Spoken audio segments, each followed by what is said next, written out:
샬롬 반갑습니다. 사순절 39번째 날 3월 29일 금요일 새벽 하나님께 올려드립니다. 함께 어린 양 예수 찬양 부르십니다.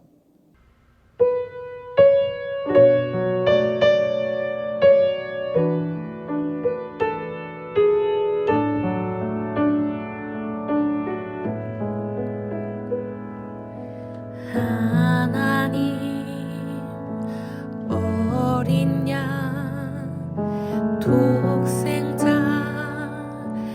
예수 날 위해 죽으신 주님 주 흘리신 그 보혈이 나의 죄를 정결케 하네 내 영을 고치시네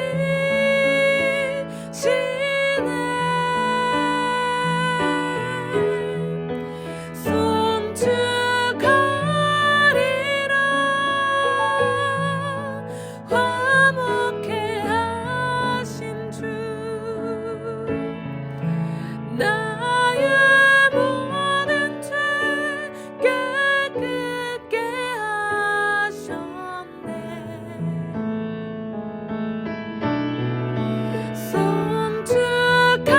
송축하리라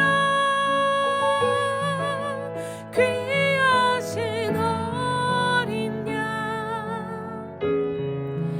모두 절하고 모두 외치리라.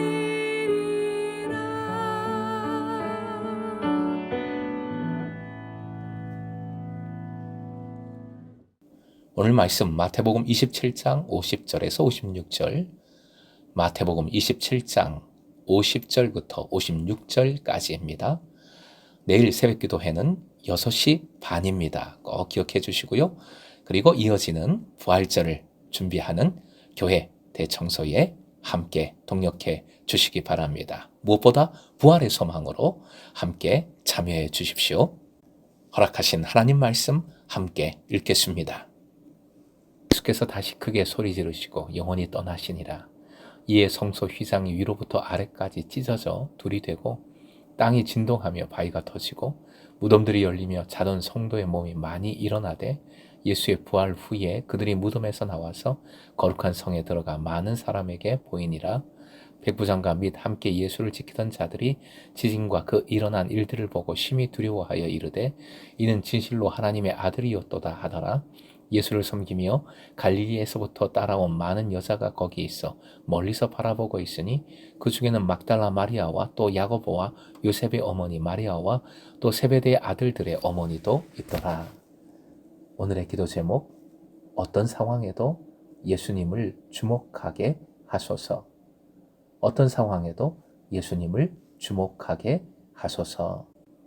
엘리 엘리 라마 사박다니, 주님은 십자가에 달린 채 깜깜한 어둠 속에서 크게 소리를 지르시며 마지막 숨을 거두셨습니다. 사람들은 여전히 엘리야를 부르나 엘리야가 구해주나 보자 조롱하는 마음, 영웅적인 구원을 바라는 마음만 가득했습니다.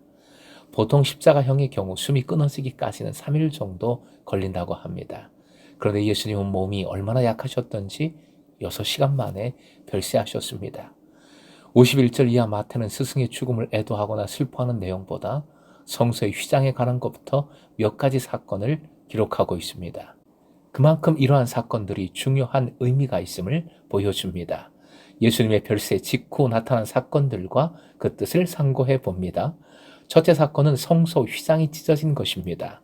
성막은 성소와 지성소로 구분되어 있고 지성소는 대제사장만이 1년에 한 번 들어가 백성의 죄를 아뢰고 사함을 받는 장소였습니다. 그런데 그 지성소를 가린 두꺼운 휘장이 찢어졌습니다. 지성소가 없어진 것입니다. 이는 대제사장이 사라진 것입니다. 즉 예수로 말미암아 이제 믿는 자는 모두 왕 같은 대제사장입니다. 즉 예수님 의지하여 믿는 자들은 누구나 스스로 주님 보좌 앞에 언제나 담대히 나올 수가 있다는 뜻입니다. 둘째, 땅이 진동하며 바위가 터지는 사건이 일어났습니다. 지진입니다. 성경에서 지진은 하나님의 권능을 나타내는 대표적인 현상입니다. 이 사건은 하나님의 마음을 보여준다 하겠습니다. 별시한 후에 땅이 진동하며 바위가 터졌습니다. 이는 하나님의 통곡과도 같은 것이지요.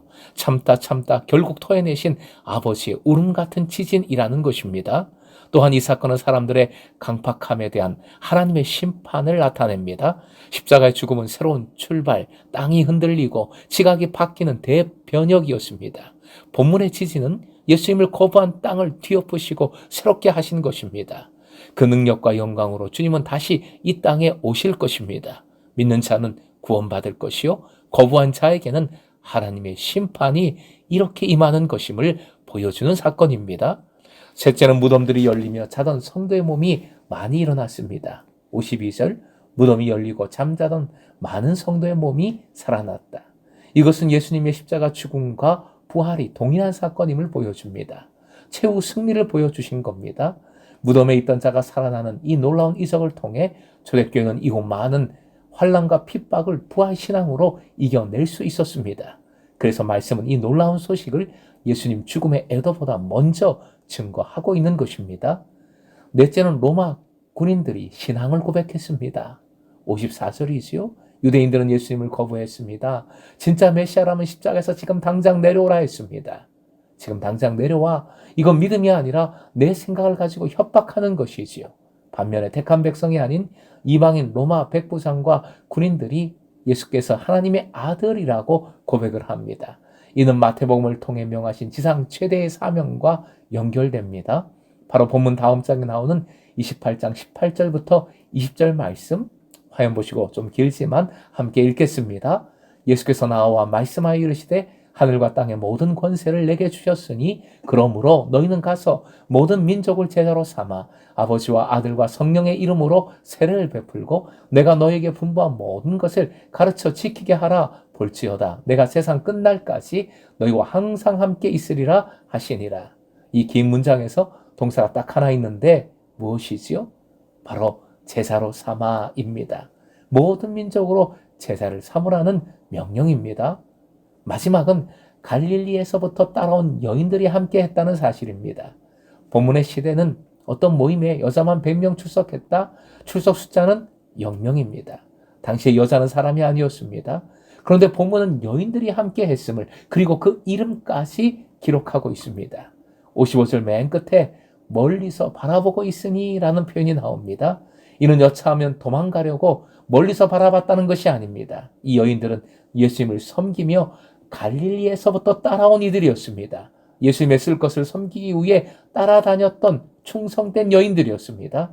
그리고 지금 끝까지 사랑하는 마음으로, 안타까운 마음으로 바라보고 있는 것입니다.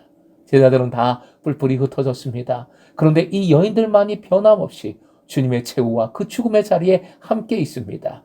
그리고 결국 부활의 증인까지 됩니다. 따라해 주십시오. 그 일어난 일들을 보고.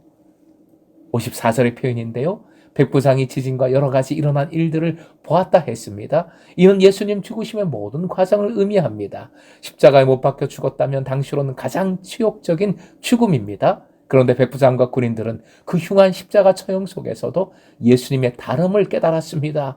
보았다는, 알았다, 느꼈다는 뜻입니다. 죽음만을 본 것이 아니라 죽음을 통해 역사하시는 하나님의 능력을 깨닫고 몹시 두려워한 것입니다. 즉 종교적인 경외감에 압도된 것이지요. 그리고 그것은 진정한 믿음의 고백으로 이어졌습니다. 참으로 이분은 하나님의 아들이셨다. 55절의 표현도 화면 보시고 함께 읽겠습니다. 멀리서 바라보고.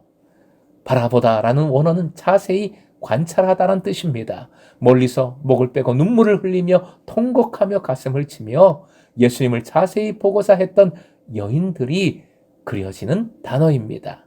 바로 이것입니다. 누가 십자가와 부활을 누리며 살 수 있습니까? 그 일어난 일을 보고 믿는 사람, 끝까지 예수님을 바라보는 사람입니다. 모든 사람이 끝이야, 안 돼 하는 그때에도 주님이 일으키시는 일을 발견해내는 사람, 그것을 바라볼 줄 아는 사람, 거기서 주님의 임재를 보고 믿는 사람이지요. 사랑하는 금성의 제자 여러분, 여러분의 눈이 끝까지 주님을 바라보고 아무리 힘들어도 주님의 새로운 역사를 발견하고 누릴 수 있기를 주님의 이름으로 축원드립니다. 사순절 39번째 결단 화면 보시고 함께 읽겠습니다. 예수님을 끝까지 바라보자. 어떤 상황에도 예수님의 새로운 은혜를 발견하자. 아멘.